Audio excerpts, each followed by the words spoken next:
Give it just a moment to catch up. Okay, here we go. Hello, everyone, and welcome to the last block of sessions for today. This session is called Who's Going to Renew? We'll be hearing from Adam and Kat. They're going to share some awesome information with us.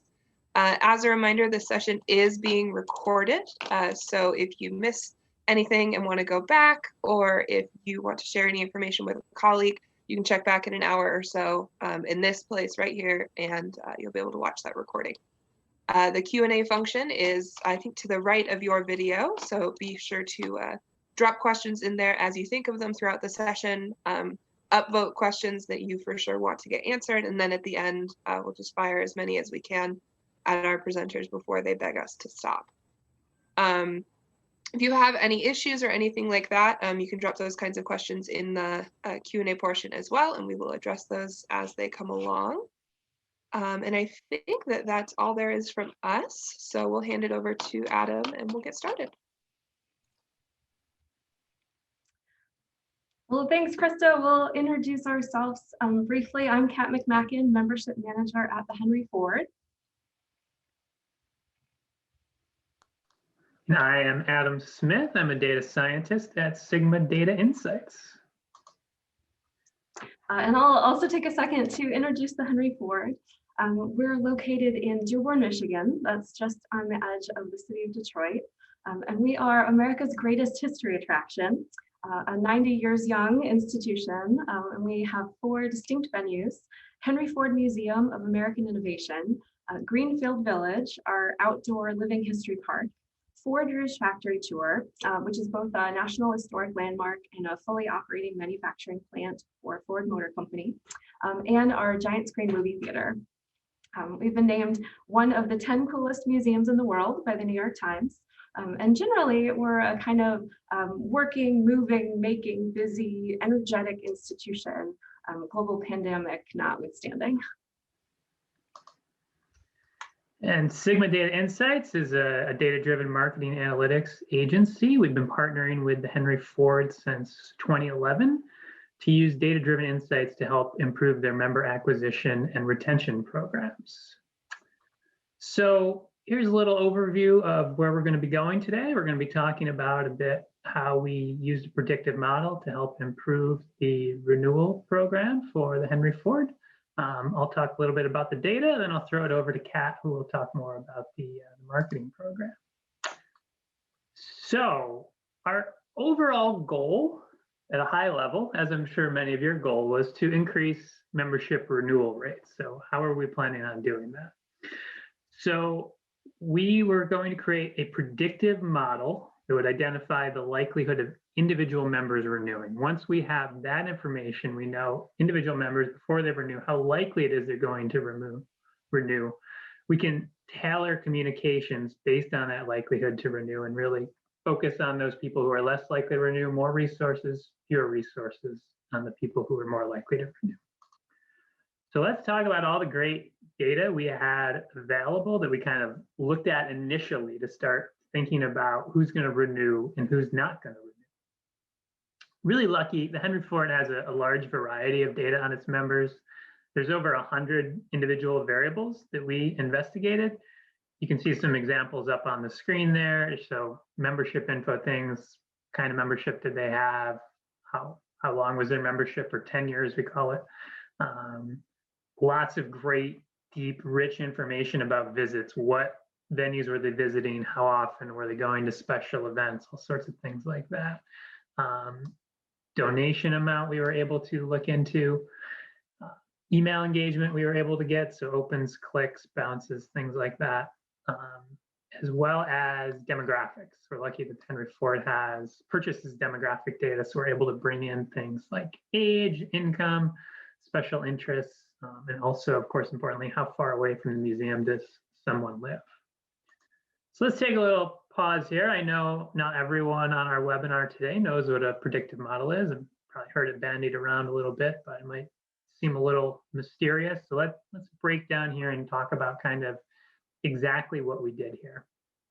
Over on the left side of the screen, we've got some example members, John and Ringo, where we know their renewal status. So we know John is 32 years old, his children, lives 5 miles from the museum, and he renewed. It was in the past, already happened. This is the information we know about him. Ringo, on the other hand, 43, no children, 59 miles away from the Henry Ford Museum, and he lapsed. Again, in the past, already happened. We can take not just 2, but in our case, 100,000, although you could do it with fewer members. But we had 100,000 kind of member years to look at. Put it into a predictive model algorithm. So what is that doing? It's doing math, it's identifying patterns, it's trying to pull out, okay, are younger people or older people more likely to renew? Children or no children? How far away from the museum? It can take all those patterns, pull it out in a way that we can then apply it over on the right side of the screen there to people who haven't yet renewed. So, for example, Paul there, age 34, he's got children 2 miles from the museum. Seems a heck of a lot like John, and you can see our models assigned him a 77% probability of renewing. On the other hand, George, 46, doesn't have children, 7 miles. That's kind of a mix of John and Ringo, actually. He's close to the museum, but he doesn't have kids, a little bit on the, closer to age and to Ringo. So our model kind of goes between the renewed and the lapsed. There's about 47% probability of renewing, about a 50-50% chance. So you look at people who've already renewed, identify those patterns, then you can apply it in the future to people who haven't renewed yet. And then what you can do is you can tailor your marketing program. Kat's going to talk a little bit more about that later. I'm going to tell you a little bit more about what we found in the details of this model. So what we did here, each member is going to get this renewal score, this probability of renewing, adding to their records. And in the next few slides, I'm going to go through the insights and recommendations that we created for the Henry Ford. But I think a lot of these could probably be applicable to your organization. And at the very end, we'll have a little bit of time. We'll talk about how you might be able to do some cool data science stuff like this at your organization. So let's dive right in. Had that slide earlier, we talked about the 100 variables we looked at initially. We narrowed it down to these variables you see on your screen as the ones that actually kind of made it into our final model that actually is predicting if someone's going to renew or not. And you'll see some of them are in italics. And that's really important because the ones in italics are things that the Henry Ford has some kind of impact on. For example, that second bullet there, total events attended in the last year. So the Henry Ford has some great special events that go on throughout the year. Members get a discount to that. And one of the things we found is members who attended more events were more likely to renew. So that's a great insight on its own that can just help you understand who's more or less likely to renew. But of course, at the end of the day, we really want to get more people renewing. So the other thing that helps us do is understand, all right, one of the things we could do is tailor some programs to get more people to attend some of those events. So that's something that we have control over. So going down here, these variables all increase the renewal rate. So membership tenure. So as members have been members longer, first year, second year, third year, as they keep going and keep renewing, they're more likely to renew the next time around. Already talked about total events attended. The click-through rate, their lifetime click-through rate. So how much they're engaging with your email. The more they engage, the more likely they are to renew. Donation amount lifetime. The more they've donated over their whole lifetime of the membership, the more likely they are to renew. Number of visits in the last year. So the more they visit, the more likely they are to renew. And then a few that the Henry Ford can't really control, but we throw in the model to help us understand who's more or less likely to renew. So we got age. It's a gentle slope, but generally as you get older, you're a little bit more likely to renew each year. And then those last two, some special interests. So, the Henry Ford obviously has a lot of car related stuff. So people are interested in auto work. That's not surprising that they'd be interested in that, especially some of the special events they have focusing on cars. And arts and crafts, may not realize, but they have a great, living history village where they have some craftspeople working there and doing some really cool stuff, glass blowing, stuff like that. So people who are interested in arts and crafts obviously might be interested in that. All those things increase the renewal rate. A couple of variables decrease the renewal rate. So for example, days since most recent visit. We'll drill into this in a minute if you're confused, so don't worry about that. But basically, you're getting to the end of that membership. If it's been like 200 or 300 days since you've visited, you're less likely to renew. If you've visited like in the last 30 days, you're really likely to renew. So we want that number to be as low as possible. And then distance to the Henry Ford, of course, if you're around the corner, you're much more likely to pop in regularly. If you live 150 miles away, less likely to.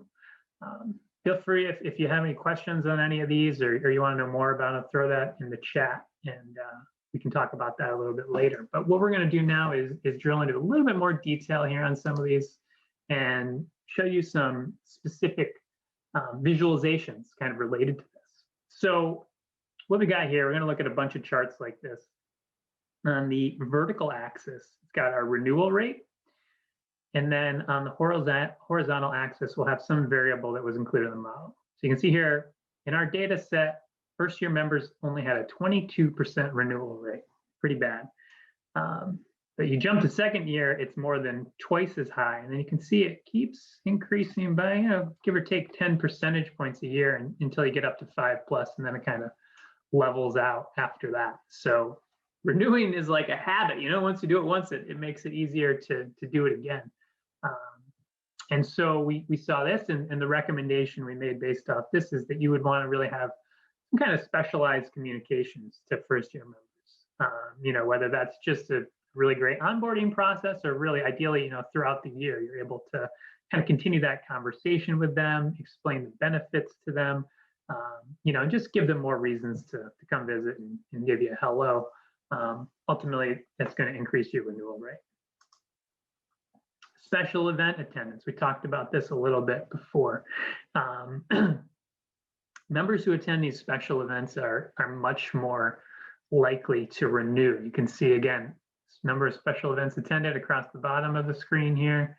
Renewal rate goes up, up, up as you keep attending more special events. So what can you do with that information? Well, you can test out some different messaging.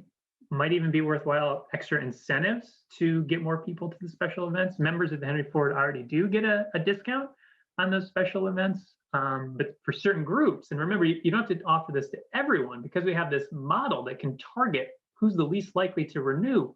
We could send some special offers just to those people who are least likely to renew, who we know haven't attended special events in the past, to try to get them to attend one and hopefully therefore ultimately increase their renewal rate. So we can get very precision targeting here between the renewal model and the other data that we have to help target the right people and help them take the action that we think will help them ultimately renew. Donations. Probably not surprising that if people have donated, it's more likely that they're going to renew, but I think the size here is really interesting. People who've donated as little as $1 to $100, that first group there, it goes from about a 52% renewal rate to an almost 77% renewal rate. Just people who've donated just a small amount. And obviously donating, you're showing some sort of affinity for the organization. Definitely makes sense that you're going to renew. But remember, it doesn't have to be $1,000. In fact, if you look at this particular chart, the people that are over $1,000 are actually slightly less likely to renew. I mean, it's still 87%, not really a meaningful difference, but that $1 to $100 group is really interesting. Even small donations matter. So even if you can get people to give a little bit, obviously that's win-win. You're getting more in your annual fund, and you're getting people who are more likely to renew. This last one was really interesting. We'd always known that kind of, people who visit more, it's more likely that they're going to renew. So we've always kind of had a goal of getting people to visit more. But this interesting chart here, so the way you read this is if over there on the left, you got people in the 1 to 30 bucket. That means that they visited within the last 30 days of their membership. They've got a 66% renewal rate. All the way on the flip side, on the far right of that chart, you see people who are between 331 and 366. That basically means that they visited once and then never again, and they only renew it at a 21% renewal rate. So really important, obviously, to encourage visitation, but in the last part of the membership seems to have a larger impact on getting people to renew. And we did a little research behind this, and we found that one of the top reasons why expired members didn't renew is they said they intend to renew when they next visit, which is completely rational economic choice. If you're not visiting, you feel like you don't need that benefit. But of course, in the museum industry, we'd love for people to renew on time. So really encouraging visitation in the last 3 months, and maybe even going so far as people who renew on site in that last 30-day windows, maybe you give them an extra month free or something, just to really encourage people to come in that window, renew on time, and you don't have that gap until they visit again. So some of the things we found, in a minute, Kat is going to go through and kind of talk about the more detailed, how we actually kind of put this into practice. But went through those. Feel free to put any questions in the chat that you have about any of the things we just talked about. Happy to drill in those deeper in a moment. And Kat, I am going to throw it over to you. Great, thanks so much. Thanks for taking us through the model. It was such an exciting project to work on with you. So now shifting over to our applications to marketing. I'll start with a few facts about our membership program at the Henry Ford, just to keep in mind as we talk about the applications of the retention model on those communications. First, Metro Detroit's population is just over 4.29 million, and the Henry Ford's membership household count has held steady at around 42,000 households since 2013. So we're about at that general rule of 1% population for marketplace potential. And that's pre-pandemic, of course. Our retention rate has been at 57% since 2018, increasing from 57.1% in 18 to 57.2% in 19. A small but important increase because we've been trending downward since 2015. And that's part of where this project came from, really meaning to reinvigorate our membership communications based on the model, again, to the point that Adam made in the beginning, to increase our retention rate over time. And finally, our memberships are valid for 1 year from the point of purchase. So our members don't all have the same expiration dates, and more on this later as we get into the communications. So this is the membership communication cycle that we started with, and it really was more of a renewal cycle than a membership cycle. First-year members received a welcome kit at the point of purchase. That was to onboard them to membership. And then all members received a survey about membership in the 6th month. But then we held off until the renewal period. Members, of course, would receive general marketing communications for events and exhibits, but those were seasonal and they were ad hoc. This system was built up over the years, starting with direct mail and telemarketing, then adding email, adding direct digital ads, and finally adding the welcome kit. And that ongoing layering on of pieces over the years left us some room for improvement in how the different pieces on the different channels work together and really facilitated building that membership relationship. Plus, in recent years, we've received recommendations from a program audit with membership consultants to add an additional mailed package prior to the expiration date and to increase our use of support messaging, since we'd really heavily leveraged more transactional and benefits-focused messaging in the past. So we have room for improvement from a strategic perspective as well. And overall, I wanted to shift the focus away from us, the institution, and onto our members, recognizing where each member was in the relationship, meeting them there at that point, and then nurturing them through their membership year.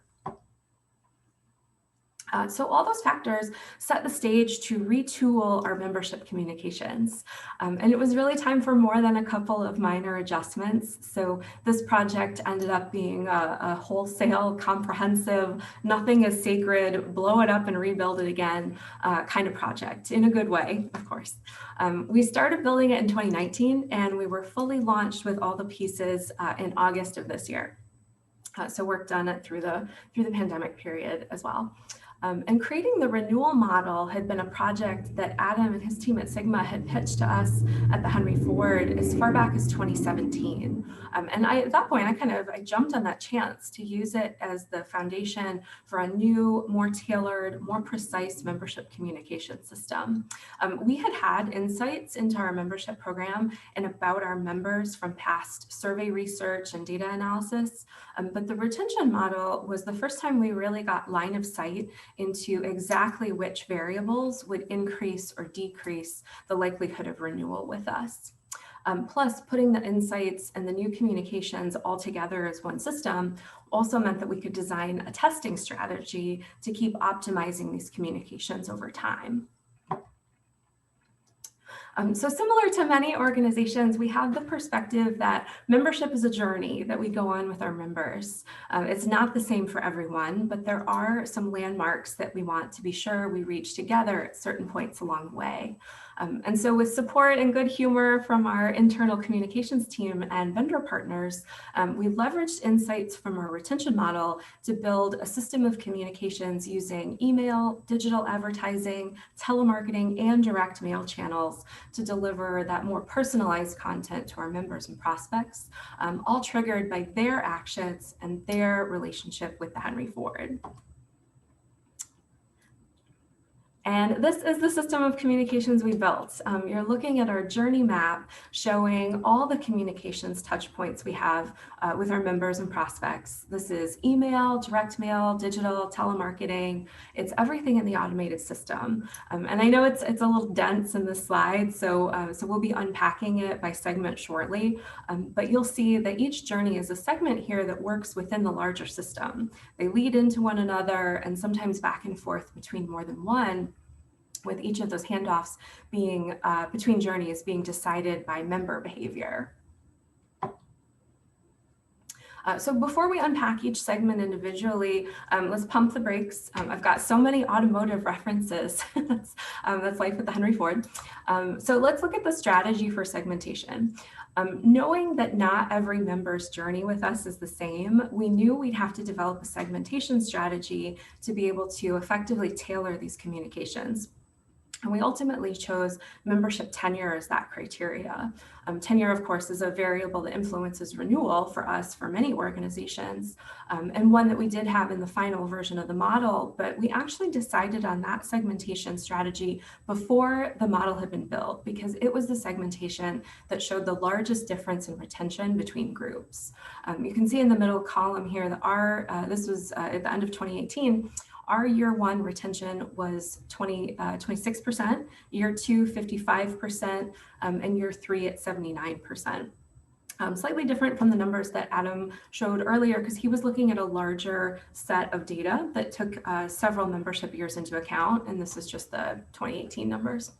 And then we knew that we had opportunity to increase our conversions from ticket buyers to new members. So we outlined ticket buyers as a segment. And of course, just like every museum and cultural institution, we're always looking to win back lapsed members. So they were outlined as a segment as well. And each one of these groups has nuances in their relationship with us, and what they need to get from today to day one of their next membership year, of course, can be different. So let's start by digging in each journey by starting prior to the membership purchase. The Become a Member journey is our effort to convert more ticket buyers into members. Our front of house team is great, and we have a strong sales culture at the Henry Ford. But more and more guests are buying their tickets online before arrival, especially in the wake of the pandemic and the limited capacities at our venues. So they're bypassing that sales conversation at our welcome center. And even for those who do buy on site, some just aren't ready to have that membership conversation when they're trying to get in the door, get their bearings, enjoy their experience in this new normal. And this would have been the case regardless of the pandemic though, but it's even more important now as we're seeing these guest patterns changing. So for this prospect segment, we provide them the details they need before they get on site and then keep up the conversation about membership after their visit. Just prior to arrival, we deliver an email with helpful tips to set up a successful visit. And after the visit, we build awareness of our ticket redemption offer, allowing guests to apply the value of their tickets towards a membership. And then we make the case for membership with 4 more emails, a flight of digital ads, and a traditional direct mail package with a letter and a BRE included. We do limit the direct mail piece to those ticket buyers who live within 50 miles of our campus. That's an insight from the retention model and a good way we felt to be cost effective on a communications channel that requires more significant investment. Next up, year 1. Now in our year 1 journey, the objective isn't necessarily to create a lifelong member, though of course that relationship starts here. The primary objective of the year 1 journey is really to create a year 2 member. Lifelong membership we hope will come, but it's more of a crawl, walk, run approach. The Henry Ford can be a big, complex place, and membership to 4 venues spread across 250 acres is a lot to take in when you're new. So we have 15 emails throughout the first membership year, specifically branded as being exclusive for members, plus 3 flights of digital ads and 3 direct mail packages in the renewal period. Altogether, these communications onboard, orient, and educate our new members over their 365 days. In the old system, the content was delivered, but it was delivered in hard copy as part of the welcome kit and only on the purchase day. Now, all that information is dripped out in manageable amounts alongside surprise and delight offers and other visit and engagement drivers prior to the renewal period. So throughout year 1, we're giving our new members a lot of hand-holding so that it feels much more natural when we start to give them a big pull into year 2. That big pull includes the 3 direct mail packages and 4 out of those 15 emails, including some strategic discount offers for renewal that display selectively based on the member's score from the retention model. For instance, year 1 members with a retention score of 7 or lower are, and that's on a 10-point scale, are offered 10% off their renewal in their direct mail packages and emails between day 335 and day 350.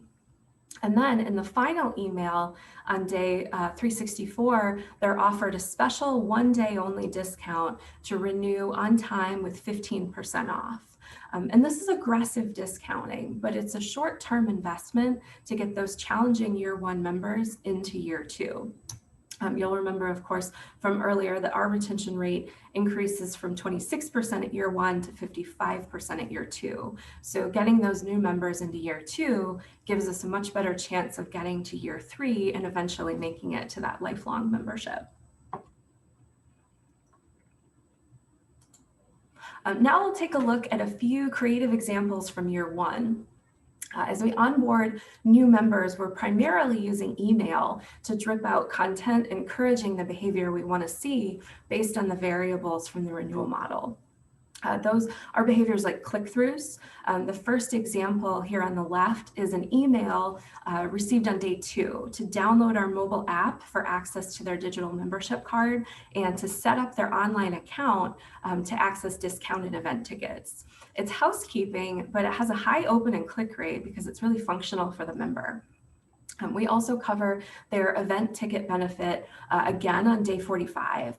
Since we know that event attendance is another variable that increases likelihood to renew. And we have a number of visit incentives with surprise and delight offers that drive additional visits and other emails along the way. And then as we get into the final 3 months of the membership year, we shift to renewal creative, as you see in the Facebook carousel ad in the center. And as I mentioned, we have some strategic discounting in that final email in this journey. The last 2 emails on the right are sent on day 364. And you're seeing both versions, the version with discounting for the members whose renewal score is lower, and the version with free guest passes for the members whose renewal score is higher and who don't need that aggressive discount. Now, if year 1 is about breadth, the lay of the land and how to get around, so to speak, then year 2 is about depth. The second year journey keeps things fresh with insider info, membership tips, and more visit driving perks. There are intentionally less touch points in this year, but deeper content in this transitional period between year 1 and years 3+. We still have significant communications in the renewal period with 4 emails and 3 mailed packages prior to the expiration date, but there's no final 15% discount for this group. Since they're already renewing at 55%, they're less likely to need that aggressive incentive at the end of their year. And here are some examples of the content we feature in the year 2 journey. We continue to use insights from the retention model to drive the behavior that leads to renewal, like clicks, visits, general engagement, but the tone shifts to further develop that deeper affinity. You'll see in the example emails and digital ads here that we're offering additional access into the Henry Ford and highlighting daily programs and additional experiences to give new reasons for additional visits. And then in year 3 and beyond, you'll see a lot of similarity between this journey and our old communication system, and that was very intentional. We knew these members were already renewing at 79%, so it wasn't likely that changing the communications they received from us was going to drive that up much further. But we still wanted to leverage insights from the retention model where we could, like driving a visit near the end of the membership year, and that's at that point at day 255. Overall, though, this journey is much more about delivering important membership information. One benefits reminder is kind of a level set at the beginning of the year. And then our ongoing gratitude with a thank you email on day 165 and regularly scheduled renewal updates at the end of the membership year, just like this group was already used to. Some examples of creative examples from year 3, including the thank you email at day 165, the late year visit driver at day 255. And pre-pandemic, this would have been one of our surprise and delight offers that do also appear in year 1 and year 2. It would have been a free guided tour that usually has a fee of about $15 for a tour ticket. Excuse me. Right now, we're not able to offer that due to the ongoing impact of the pandemic. So like so many organizations, we had to pivot and change the creative to the next best thing, which for us is a collection of tours available in our app. So even though we couldn't offer that, that additional kind of value-based product of that admission tour product, pointing them towards a tour and giving them another reason to visit was still very meaningful. And then all the way at the right, you'll see an example of a pair of renewal communications. This is the email that members receive at day 50 and the direct mail letter that they receive around that time as well. And finally, the lapsed member journey shifts the tone to winning back members who haven't renewed on time. There's a clean break between on-time renewal messaging and win-back messaging. Here, we're very clear that membership has expired. Benefits are not active. We leverage fear of missing out, but also with some tones of support messaging across the 4 emails and 1 direct mail package and a final telemarketing call. So the insights from the retention model really became the levers that we pull in the journeys to engage members and influence their behavior.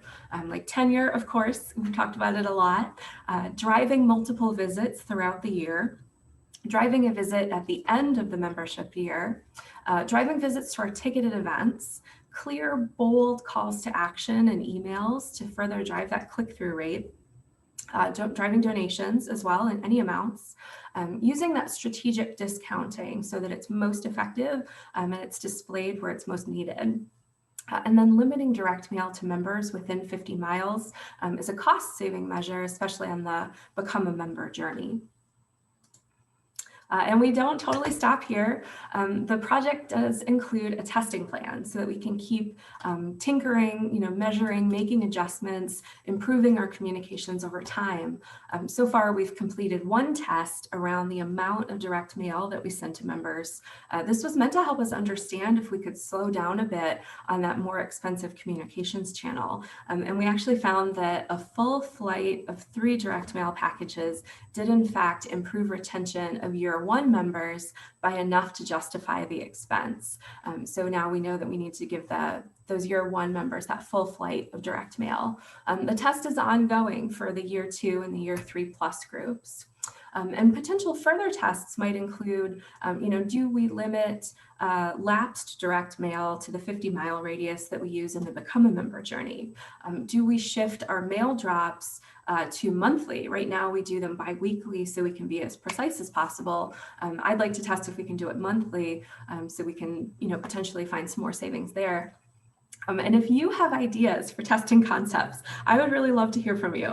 Please drop me an email after the conference because I would really love to learn from some other perspectives and grow my list of testing ideas. So now that's it for me. I'm going to be handing it back to Adam for a bit of a take-home opportunity and a data demo. Thanks, Kat. So you've heard a little bit about the model. You've heard about the Henry Ford, put it into practice. Hopefully you agree with Kat and I that this is pretty cool. You might be wondering, how could you do this yourself at your organization? And I've got 3 ways to suggest here. Obviously, you can partner with a data science company like Sigma, with lots of experience doing this type of thing, helping you really identify those key drivers and build some programs around that. Times are tight budget-wise, so that might not be an option for everyone. Another less expensive way could be to partner with a local college or university. If you've got a business school or a math department, undergraduate or graduate, they might have some students who are looking for some, real world projects. Love to help you dig into your data like this. If neither of those are available to you, you can do some of this stuff in Excel yourself. So we're going to jump over and I'm actually going to show you a little bit about that. Give me one moment here while I switch over to that. Okay, this is a spreadsheet.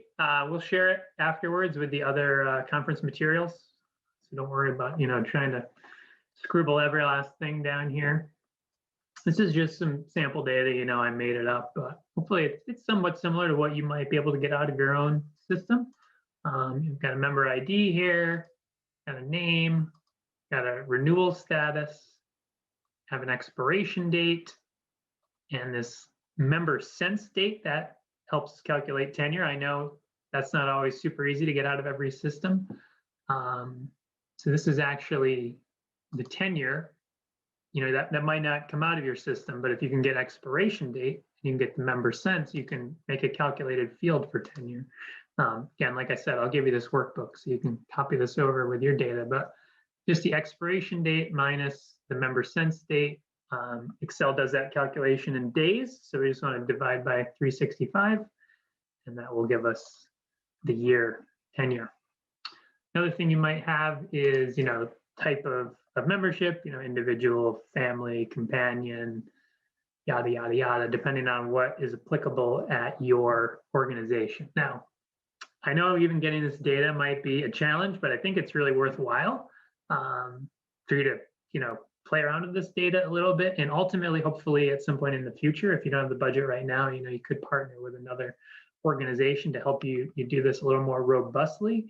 And they're going to need access to the data, so it's worthwhile to kind of figure out how it works now while you're playing around. It's really win-win. Hopefully, you'll get some good insights now, and it'll kind of prepare you for the future. So got this nice table of data here. I'm going to insert a pivot table. I'm going to do this quite slowly. If you've never used a pivot table before, don't be scared. They're easy and they're fun. Promise you, guaranteed.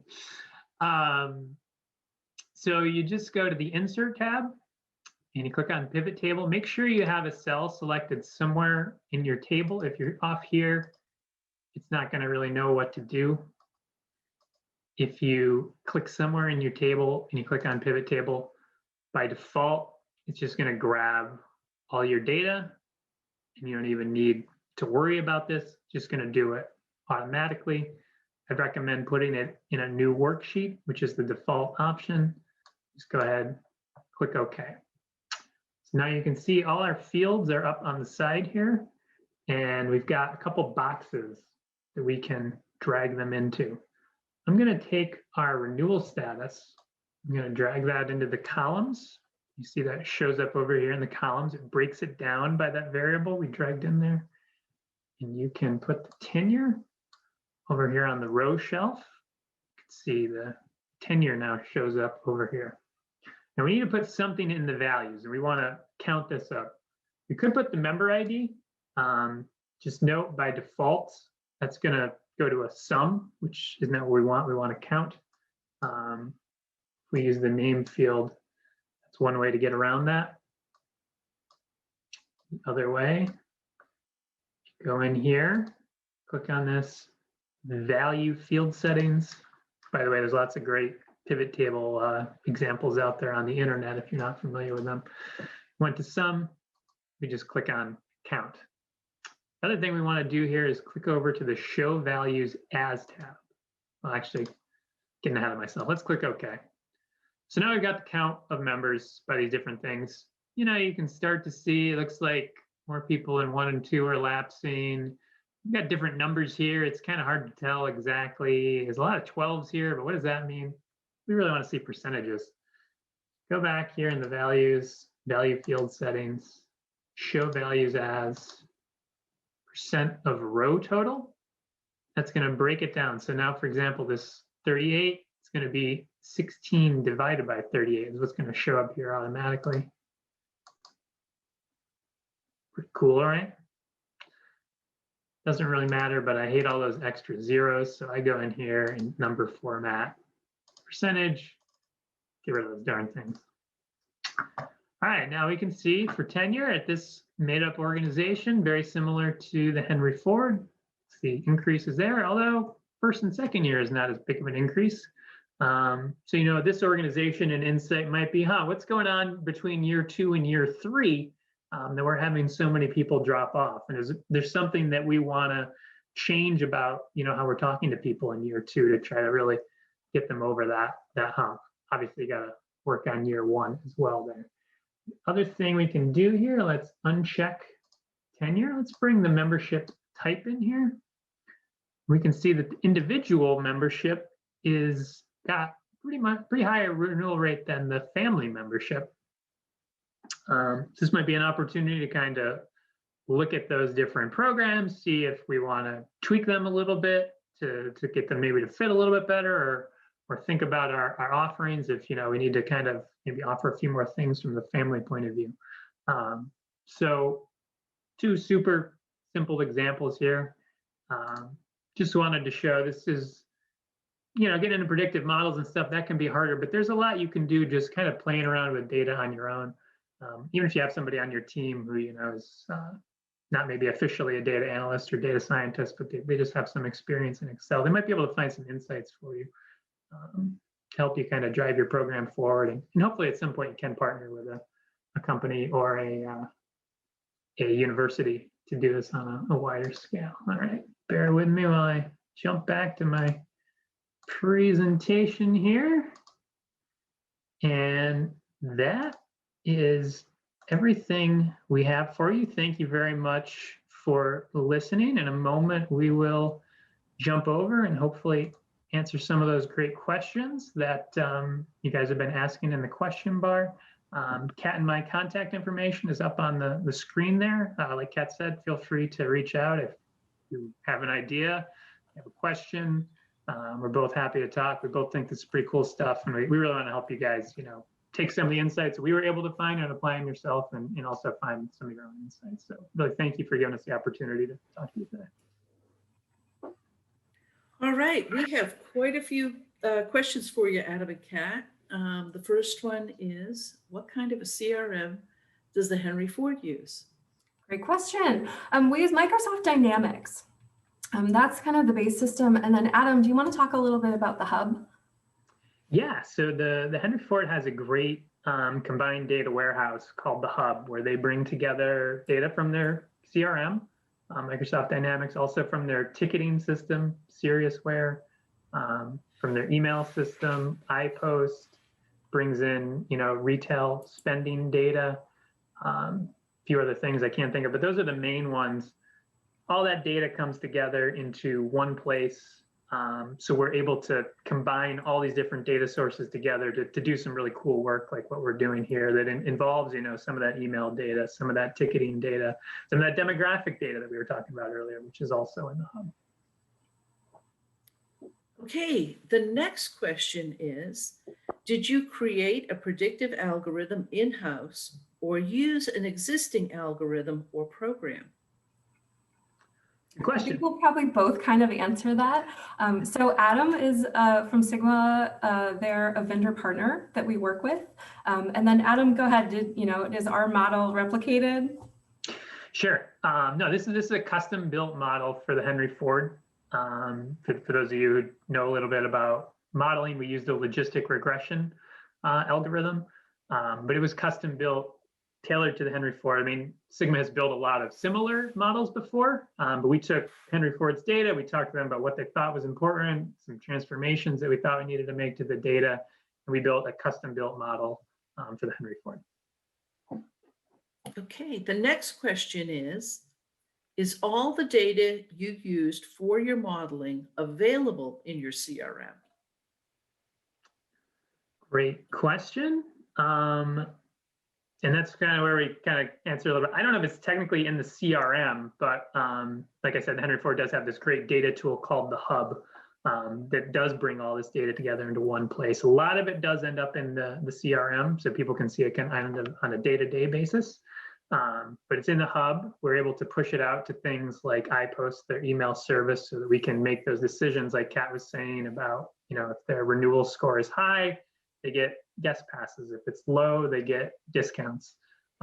Same thing when we're pulling direct mail lists, all lives in the Hub, and we're looking at all these different checks and boxes to be able to do that complicated race course you saw does require a lot of data, which is all lives in the Hub. And I'm not a data person, clearly.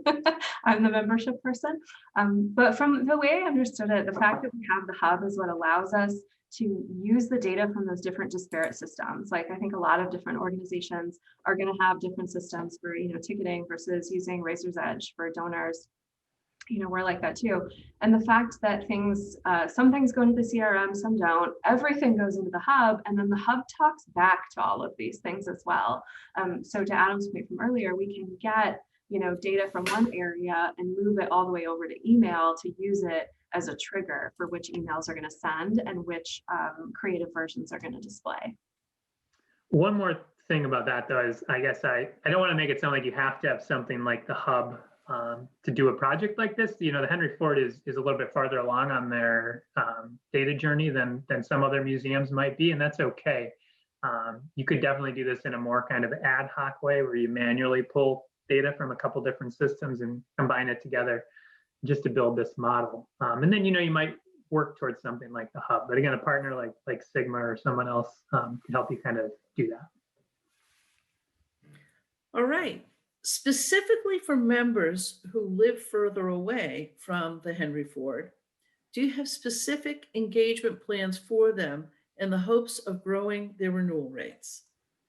Gosh, at this point, no, we don't. Like, there is obviously, like we talked about, some segmenting with that kind of 50-mile mark. And I think we, as an organization right now, we have a real renewed focus on our local audience. And I think that's maybe one of those things that I'll put in my testing plan is, what can we try different things to engage that less local audience. I know, some organizations have more national support-based membership programs. We don't. For so many years, we were really leveraging transactional messaging and treating membership very much as an annual pass, much less of a support product. But it's probably an area where we have to grow, really. All righty. How does this model change since visitation is so impacted? Oh, woof. How does everything change since visitation is so impacted? That's a great question. There are things in the model that aren't as visit related. Even though those visits are so critically important, there are things like email click-throughs that do impact likelihood to renew. And so throughout the pandemic period, like so many organizations, we've bulked up our digital content, and we've had more opportunities for folks to interact with us off-site. And then likewise, we know, again, another variable is donations, and that can be done from anywhere. Like a few other organizations that we've heard from even in this conference, during this period of pandemic, new donorship has gone up, and that is true for us as well. Looking at our members who are also donors, that number has increased during this period because we've had some special fundraising efforts around reactivating the institution after our closure. So it's a big hit, just like it is for everybody. But there are still a few things that can impact the renewal outside of that visitation. The other thing that we've done, so what literally comes out of our model is a probability of an individual member. It might be 77%, might be 14% they're going to renew. But that's not what Kat builds her programs on. She doesn't actually see that number. What we pass over to the Henry Ford is a 1 through 10 score. And basically what that is a relative ranking at that point in time. The 10 are the people who are the most likely to renew, the ones who are the least likely to renew. There's ups and downs to using the absolute number or the relative number, but one of the benefits of using that relative number is even though overall we've seen scores go down, we can still rank people, like Kat was saying, on some of those other variables from most likely to renew to least likely renew. So it's still applicable in that sense. Alrighty. What does your welcome kit consist of? Oh, good question. I should probably clarify that then. So we sunsetted the welcome kit before we launched the journeys. And that was a strategic decision because everything that was in that, and here's how I'll answer this question. It was a lovely little sort of packaged box that had, and actually the DVD set of season 1 of our television show, Innovation Nation. It had like a membership handbook, like a little field guide of what all your benefits mean and how you use them. And then it had a couple nice little kind of swag items in it as well. We had some cute like artifact trading cards made. And then we also had like a retail coupon, to sort of get new members into the stores as quickly as we could to get them shopping. And so all of that was lovely. Members responded to it well, and it made for kind of a nice premium item at the front of house. But the expense that went into that, I felt like was better used in other ways. So we do not give out the welcome kit anymore. The information that lived in that kind of handbook or field guide is what's dripped out through the emails over year 1. So that's the kind of educating and onboarding that we do. And we spread out that same content over the first membership year instead of delivering it like all at one time, all in one package. The next question is for Kat. Uh-oh. What do you do with the information from the 6-month survey to new members? When do you analyze it and when do you use it? Oh, that's a great question. So the survey, we kind of call it like a member pulse survey. It's kind of ongoing. It's halfway through the membership. And some questions are more specific than others, which means that the insights that come out of it can sometimes feel a little bit like expected almost. This survey, it has 2 functions really. One, it's meant to be kind of a canary in a coal mine. If results suddenly, spike or dip in a way that's unexpected, that would, give us pause to sort of learn more about what's happening. But the other piece that I think is really important is that's also an engagement tool for us. That's one of those times where we can have a 2-way conversation with our members where we're asking them for their feedback. So even if the results stay fairly stable, and they do, every couple of months when we check on it, that's good and that's expected. It's not like there are earth-shattering learnings that come out of that survey, but it's just that good opportunity for members to be giving their feedback to us as well. How are you automating these emails so people receive these communications on your journey plan? Great question. I am certainly not sending 100 emails a day to 42,000 members. No. So our email platform is called iPost. And so this is all built within automations within iPost. And this, obviously it takes some work building this through the hub and sort of getting the queries correct. But I will say that this was built really like 100% by our marketing team with some support from their iPost like customer service rep that they work with that program. So while it can sound a little bit complex because there are some things that are very specific and some things that are dynamic, and sometimes automation can be a little scary, it was doable enough that our small in-house team of 2 very talented email marketers was able to basically do it themselves. Do you exclude gap years from tenure if the member lapses for a few years? Oh yeah, that's an excellent question. After 365 days, you do come back to year 1. If you've lapsed a longer time, like you've gone through the lapse journey plus 365 days, we're going to start you over again. Yes. Do you feel that discounting memberships leads to members devaluating the program or expecting the same discount when they renew again? That's a super tough question. Yes, and internally, we have that discussion all the time of where do we discount and how much and what are the long-term impacts. Absolutely, we could probably keep having that discussion for years. In our old communication system, we did use some discounting as well, but we only used it after the point of lapse.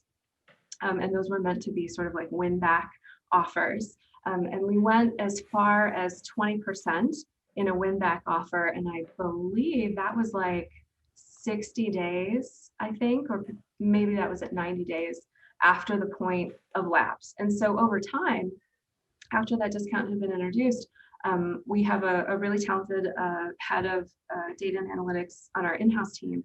And he was showing us that members were taking longer to renew. And then we did some additional looking into our data, and we saw that over a number of years, more and more members were becoming members with a discount. So it looked to us like the behavior was that members were in fact waiting for that discount. And so I did make that kind of, again, strategic decision to offer some smaller discounts. Mostly it's 10%. There's only the small group that gets the 15% in year 1. By offering that just prior to the lapse, what I'm trying to do is, teach members to renew on time. And if we give them 10% to renew on time and they take it, then they won't get into the lapsed journey where eventually, again, it'll get up to 15 and 20% for discounting. So if they skip the 10 and they keep waiting, yes, they'll still see some more discounting. But hopefully we get them, better trained over a number of years to take the 10% to renew on time. When you describe a direct mail package for renewal, is it a letter and a remit envelope? Do you include more than just that in your renewal package? Short answer, yes. It is just a letter and a remit envelope. Okay. Do you pull a query each day to see who is in a specific day of membership and ready to receive the next email in the sequence?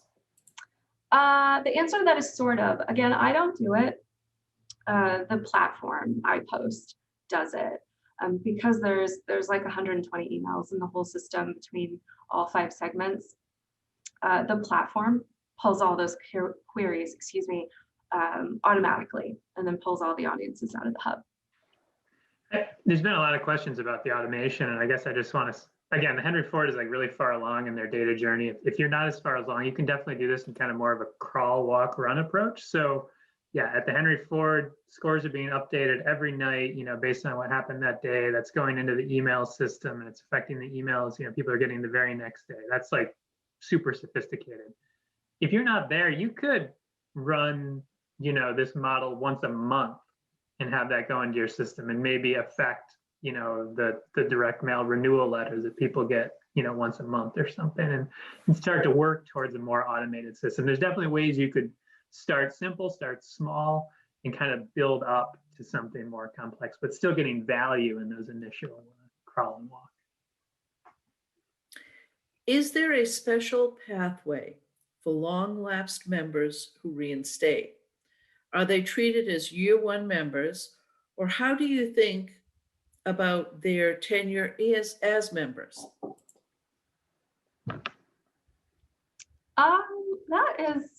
That's a little tough. I think if I'm understanding correctly, it is, kind of similar to how we talked about it before. If you've gone all the way through your year as a member, and then you've gone all the way through the lapse journey, then plus 365 days, then you're going to start over at year one. Hopefully that answers that one. Who is your acquisition audience? How much quality are you mailing? How much quantity are you mailing? Excuse me. Oh, sure. The Become a Member journey pulls data from our online ticket purchases. So whether that is regular venue visits or events, and based on the ticket type that is passed over, we have slightly different creative versions so that the before and after emails can be as relevant as possible to those different ticket buyers.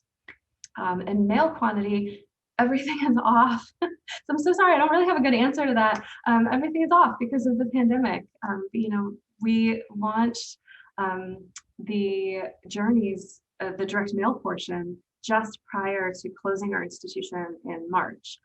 And so then obviously we didn't have any ticket purchases to put through this journey. So unfortunately, I'm sorry, I don't have a great answer for that. We have 4 more questions left. Do you produce a members newsletter too? Kind of. The journeys for years 1, 2, and 3 plus, those are all kind of branded with a header that says member news. So those are meant to be very member specific, member exclusive. Outside of that, we have other email series that members can and do subscribe to when they become a member. There is a monthly e-news series, and that's kind of like the new and now of the institution. What exhibits are coming up, when event tickets go on sale. But that goes both to members and our sort of general subscriber audience as well. Okay, let's see. Kat, how frequent are your general non-membership marketing communications? Oh, you know what? That kind of changes seasonally for us. That's a really good question. When we have, kind of like our peak season in the summer, and we have a number of events and programs and things going on, they're more frequent. We also have a fairly busy fall holiday season. We have a couple of those kind of signature ticketed events in that period. So, email wise, we might be at 2, maybe 3 emails a week. And again, there's different series that, members and subscribers can subscribe into or out of. So they could, for instance, subscribe out of our retail series if they're not shoppers, or they could subscribe out of the stories from the collections series if they're, if they don't want just all of that content in their email. So the answer to that one really is like, it depends on the season and it depends on the member. I'm going to combine the last 2. Is the hub custom built in-house, or is it an existing program? Did Sigma build the hub for the Henry Ford? Where can I purchase the hub? This questioner says, I really need it. It was custom built. It's not something you can get off the shelf. It was built kind of by a whole group of partners. The Henry Ford, was definitely heavily involved with, what they wanted in there, and their IT department was involved. Sigma was involved with the membership program. Another company called Data Space built a lot of the heart of it. So definitely a lot of different pieces to it. But if you're interested, please reach out to me. Sigma, builds things like that all the time. And I'd be happy to talk to you, even if you end up going with someone else or you do buy an off-the-shelf system. Happy to talk to you about what we've learned over the years about building things like that. And by the way, I just want everyone to know, I'm not hurt or upset that 90% of the questions were for Kat.